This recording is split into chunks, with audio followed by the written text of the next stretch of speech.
الله u naxariistay Gaashaanle Cabdiladiif Axmed Culus oo Feefla taliyihii ururka lixaad gutay 16aad ciidanka kumaandooska xoogga dalka ee Danab waxa uu ka mid noqday 10 qof ee naftooda ku waayay dagaalkii maalmahan ka socday magaalada Gurceel ee gobolka Galgaduud.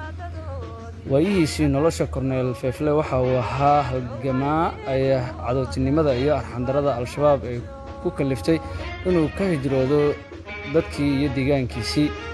sanadkii 1980 ayuu ku dhashay degmada Xaradheere waxa uu barbaarintiisii ugu badneed ku qaatay deegaan lagu magacaabo Dumaayo oo hoostaga Xaradheere halkaas oo dugsiga sare uu uga baxay sanadii 1998 waxa uu ahaa xiruu aad u bartay culumta diinta islaamka iyo maadiga intaba waxa uu noloshiisa inta ugu badan ku soo qaatay degmada Xaradheere ee koonfurta gobolka Mudug iyo deegaanada hoostaga. bilowgii sanadii 2008 ayuu Feefle ka hor yimid xukunka Al-Shabaab waliba isagoo oo deganaa magaalada Xaradheere oo ay Al-Shabaab maamuleysay. Xaradheere ayuu ka abaabulay dagaal ka dhan ah kooxda Al-Shabaab oo xilliga maamuleysay inta badan koonfurta iyo bartamaha dalka.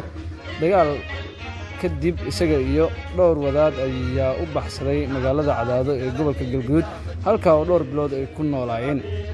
isla sanadii 2008 Allah u naxariistay Feefle waxa uu safka hore ka galay dagaalkii culimada Ahlus Sunna wal Jamaaca ay gobolada dhexe uga xoreeyeen xarakada Al-Shabaab. dhowr jeer ayuuna ku dhaawacmay dagaaladii adkaa ee kooxda looga saaray Gurceel iyo Dhuusamareeb.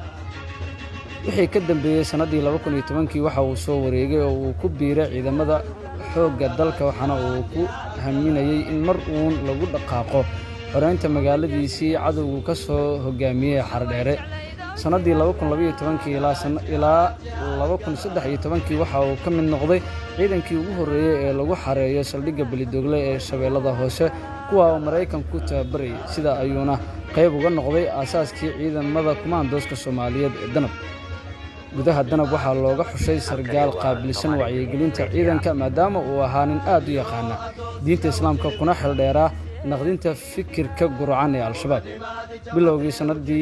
bilowgii sanadkan 2021 ayaa loo magacaabay taliyaha ururka lixaad ee kumaandooska Danab oo ka howlgala gobolada Mudug iyo Galgaduud kadib markii bishii Diseembar ee sanadkii hore qarax lagu dilay saraakiil uu ku jiro taliyihii ururka lixaad ee Danab Allah u naxariistay Korneel Mukhtaar Cabdi Aadan.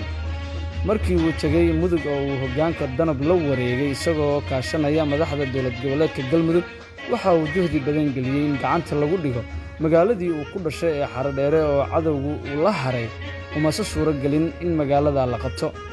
23 bishan Oktoobar oo ah maalintii koowaad ee dagaalka ka qarxay magaalada Gurceel ayuu ku dhaawacmay dagaal si kadis ah uga bilowday goob ay ku sugnaayeen isagoo iyo saraakiil kale oo ka tirsan ciidanka qaranka. dhaawiciisa ayaa loo qaaday Dhuusamareeb balse waxa uu geeriyooday intii loo sii waday isbitaalka xaddii la soo dhaafay ayaana meydkiisa lagu aasay qabuuro ku yaala Dhuusamareeb.